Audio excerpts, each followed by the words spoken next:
کریما دستگیرا اشرفا سرورا شاہ کریما دستگیرا. ہزاروں سال نرگس اپنی بے نوری پہ روتی ہے، بڑی مشکل سے ہوتا ہے چمن میں دیدور پیدا. یہ شعر علامہ اقبال علیہ الرحمہ نے لکھا تھا. آپ جانتے ہیں علامہ اقبال کون ہیں؟ جنہوں نے اپنے ملک سے محبت کا وہ ثبوت پیش کیا کہ جو کلام آپ نے لکھا ویسا کلام آج تک لکھا نہیں گیا ہندوستان کی سرزمین پر.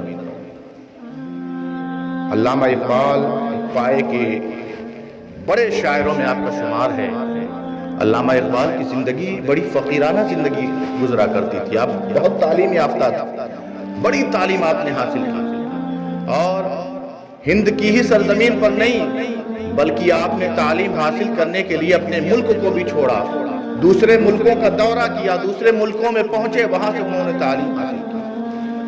آپ کی زندگی میں ایسے ایسے واقعات پیش آئے کہ علامہ اقبال کا اگر آپ کلام پڑھتے چلیں تو آپ کی بہت سی ان کی ایسی خاص چیزیں نظر آئیں گی جسے ابھی آپ نے سنا نہیں ہوگا.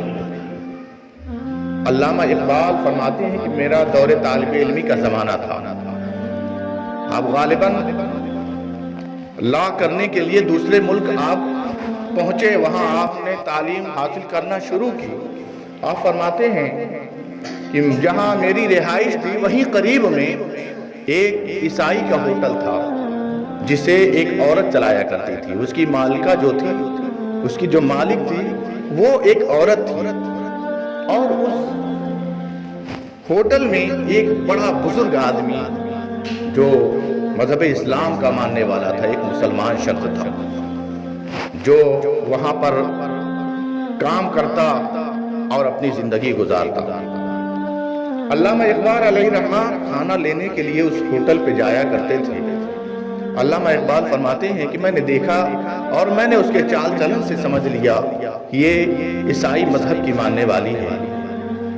روز میرا آنا جانا لگا رہا، اور جب اس نے یہ جان لیا کہ میں وکالت پڑھ رہا ہوں تو وہ میرے پاس آتی اور اپنے ضروریات کی چیزیں مجھ سے پوچھتی اور چلی جاتی. اکثر و بیشتر وہ میرے پاس کچھ نہ کچھ پوچھنے کی غرض سے حاضر ہوا کرتی تھی کیونکہ میں قریبی رہا کرتا تھا. علامہ اقبال فرماتے ہیں کہ زمانہ گزرتا رہا. کچھ دنوں کے بعد میں نے اسی عورت کو جو میرے پاس بے پردہ آیا کرتی تھی، میں نے دیکھا کہ وہ نقاب میں میرے پاس حاضر ہوئی. اس نے نقاب اوڑھ رکھا ہے.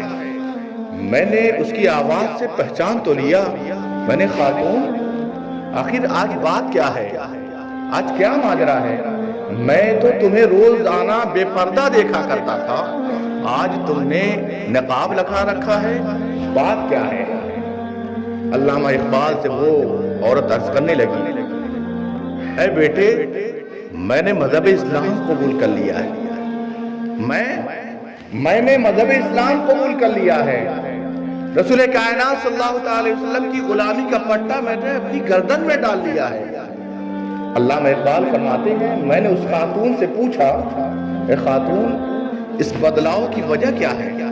یہ نکھار تمہاری زندگی میں کیسے پیدا ہوا؟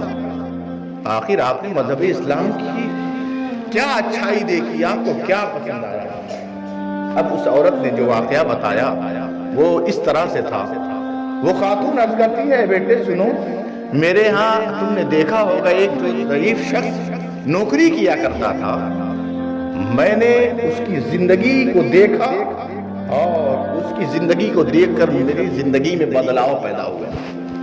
میں نے مذہب اسلام قبول کر لیا اس شخص کی زندگی کو دیکھ کر.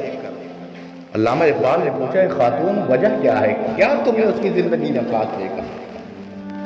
اس عورت نے کہا، اس خاتون نے کہا، میں نے اس بوڑھے شخص کا صبر دیکھا. وہ صبر یوں تھا کہ اس کا ایک بیٹا تھا اور اس کی بیٹے کی ایک بیوی تھی اور ایک اسے بچہ تھا. میرا بیٹا بہت لاغر کمزور بیمار رہا کرتا تھا، لہذا میں یہاں آپ کے یہاں کام کرتا، جو اجرت مجھ سے ملتی تو اسی سے ان کا خرچ چلا کرتا تھا۔ میرا بیٹا بیمار تو تھا ہی، ایک دن ایسا آیا کہ موت نے اسے اپنے آغوش میں لے لیا، میرا بیٹا انتقال کر گیا۔ اللہ مہربان نے پوچھا، اے خاتون پھر بتاؤ کیا ہوا؟ کہا اس نے مجھ سے چھٹی چاہی اور اس نے بتایا کہ میرا ایک ہی جو بیٹا تھا، اے مالکہ مجھے آپ جانے کی اجازت دے دیں، کچھ دنوں کی رخصت دے دیں تاکہ میں اس کی تجہیز و تفکین کر کے آؤں، اس کے بعد ہمارے پاس کچھ دنوں کے بعد حاضر ہو جاؤں۔ وہ بوڑھا شخص گھر گیا، 2-3 دن گزرے تھے، کچھ ہی عرصہ گزرا تھا کہ میں نے چاہا کہ جاؤں تعزیت کراؤں اور اس کے لیے صبر کے کچھ الفاظ بولاؤں، اس کی اس پریشانی میں، اس کے اس غم میں میں بھی شریک ہو جاؤں۔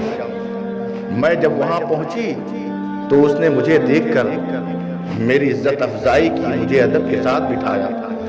میں نے کچھ الفاظ بولنے چاہے کہ بیٹا صبر کرو، یہ تو ہوتا ہی ہے، تم بہت غمزدہ ہو۔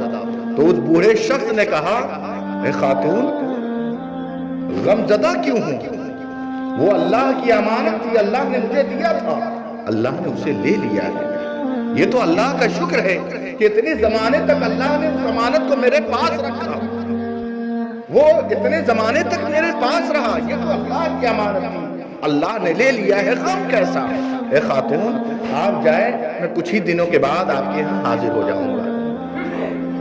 ان کی اس الفاظ کو سن کر میں حیرت زدہ ہو گیا کہ غم کا نام و نشان نہیں۔ اس کا یہ جواب سن کر یہ اللہ کی امانت تھی اور اللہ نے اسے لے لی ہے، اگر وہ چاہتا تو بچپن میں ہی لے لیتا، یہ تو اس کا شکر و احسان ہے کہ پروردگار عالم نے اتنے زمانے تک میرے پاس رکھا۔ اس کے بعد وہ میرے یہاں حاصل ہوا، کام کرتا رہا۔ کچھ ہی دنوں کے بعد اس نے پھر مجھ سے چھٹی چاہی، عرض کرنے لگا، اے خاتون میری جو بیٹے کی بیوی تھی وہ اپنے شوہر کا غم برداشت نہ کر سکی اور اس کا بھی انتقال ہو گیا ہے، آپ مجھے کچھ دنوں کی رخصت دے دیں، میں واپس چلا جاؤں تاکہ جا کر اس کے کام انجام دوں، اس کے بعد میں پھر حاضر ہو جاؤں گا۔ خاتون نے چھٹی دی، وہ شخص گیا اور کچھ دن گزرے تھے کہ مالکہ نے پھر چاہا، اس خاتون نے چاہا کہ جاؤں اس کے غم میں شریک ہو جاؤں اس کا پرسہ کر لوں، جسے ہم اپنی زبان میں کہتے ہیں۔ وہ بوڑھا شخص گیا، کچھ دنوں کے بعد میں وہاں پہنچی، میں نے کچھ الفاظ بولنے چاہے تو اس بوڑھے کا جواب سن کر پھر میں حیرت زدہ ہو گئی۔ وہ عرض کرنے لگا، اے خاتون، اے اللہ کی بندی، غم کا کیا معاملہ ہے؟ مجھے کوئی غم نہیں ہے، وہ اللہ کی امانت تھی، اللہ نے مجھے دی تھی، جتنا اللہ نے چاہا وہ میرے پاس رہی، پھر اس کے بعد اللہ نے اسے اپنے پاس بلا لیا۔ اس بوڑھے کا میں چہرہ تکتی رہی، دیکھتی رہی کہ آخر یہ کس مٹی سے بنا ہوا ہے۔ اس کے بعد اس نے خاتون سے عرض کیا، اے خاتون آپ اس بچے کا کوئی ہے نہیں، اگر آپ اجازت دیں تو میں اسے اپنے پاس لے آؤں تاکہ اس کی پرورش میں خود اپنے ہاتھوں سے کر سکوں، اب کوئی اس کا خیال کرنے والا نہیں۔ بہرحال اس بچے کو لے کر وہ کچھ دنوں کے بعد میرے گھر حاضر ہوا، اپنا کام چلتا رہا، کام کرتا رہا۔ کچھ ہی دن گزرے تھے، وہ بیٹا کھیلتا ہوا چھت سے گرا اور اس نے دم توڑ دیا۔ اب یہ دیکھ کر میرا کلیجہ پھٹ گیا، میں خود آؤ فغاں کرنے لگی، رونے لگی کہ آخر اب اس بوڑھے کا سہارا کون ہوگا۔ میں نے آ کر اس سے عرض کیا، اے بابا اب تو آپ کا پرسان حال کوئی نہیں، اب آپ کا کوئی بھی نہیں۔ اس نے کہا، اے خاتون ایسا کیوں کہتی ہیں؟ میرے لیے میرے اللہ کافی ہے، میرے لیے میرا رب ہے۔ اس بچے کو جتنا اللہ نے چاہا اتنے دنوں تک یہ میرے پاس رہا، جب اللہ نے چاہا تو اسے بلا لیا۔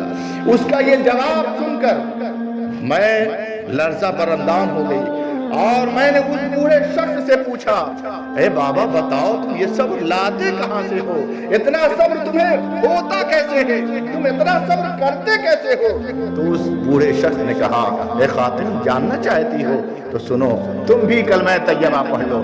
یہ درس ہمارے آقا حضور سرور کائنات صلی اللہ علیہ وسلم کی زندگی سے ہمیں ملتا ہے۔ ہمارے آقا نے صبر کیا ہے، صبر کا درس دیا ہے۔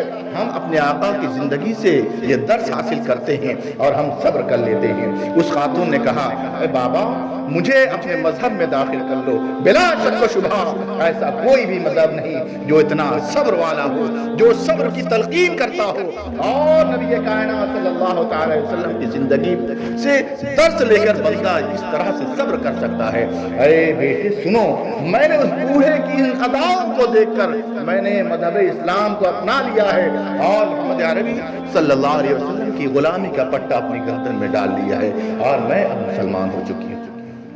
علامہ اقبال ایک بڑے شاعر اور فقیرانہ مزاج کا تھا۔ اللہ تبارک و تعالی ہم سب کو اپنے رسول سرور کائنات صلی اللہ علیہ وسلم کی زندگی سے درس لینے کی توفیق عطا فرمائے اور ہم سب کو نیک، سچا، پکا اور عابد و زاہد مسلمان